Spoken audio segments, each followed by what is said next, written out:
So madam నమస్తే madam. వాస్తవానికి sir ₹1,00,000 ఉద్యోగాన్ని వదిలేస్తున్నప్పుడు కనీసం మీకు బాధ అనిపించలేదా మేడం అప్పుడు?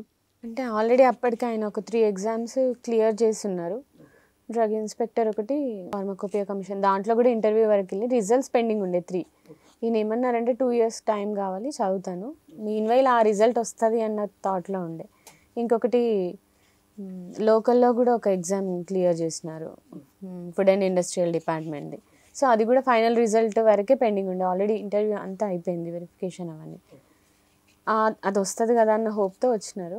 మేము 2 years అనుకున్నాం, అది 6 years అయింది. సో 2018 నుంచి కంటిన్యూగా ప్రిపరేషన్లోనే ఉన్నారు.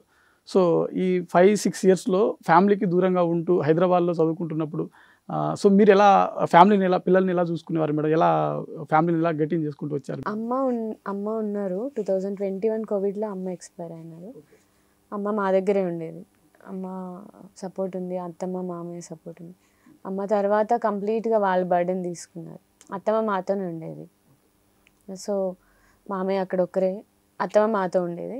సో ఈయన ఇక్కడ హైదరాబాద్లో. మా పరిస్థితి ఏంటంటే సార్, కుటుంబంలో ఇప్పుడు నేను కొన్ని హైదరాబాద్లో ఉండాలి అంటే మా అమ్మ మావిడ దగ్గరికి రావాలి. మావిడ నిజామాబాద్ నుంచి కామారెడ్డికి రోజు 50 kilometers up and down job కోసం. సో పిల్లల్ని చూసుకోవడానికి మా అమ్మ రావాలి. అక్కడ మా నాన్న ఉంటారుగా, ఇక్కడ నేను ఉంటారుగా, అక్కడ మా అమ్మ, ఇక్కడ ఆడవాళ్ళు ఇద్దరు. సో ఆలోచించండి, అంటే ఒక్కోళ్ళ కోసము ఎంటైర్ ఫ్యామిలీ త్యాగం చేయాల్సి వచ్చింది.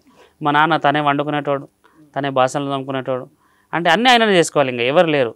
సో నేను ఎప్పుడైతే ఎవ్రీ వీకెండ్ నేను శనివారం వెళ్ళేవాడిని సార్.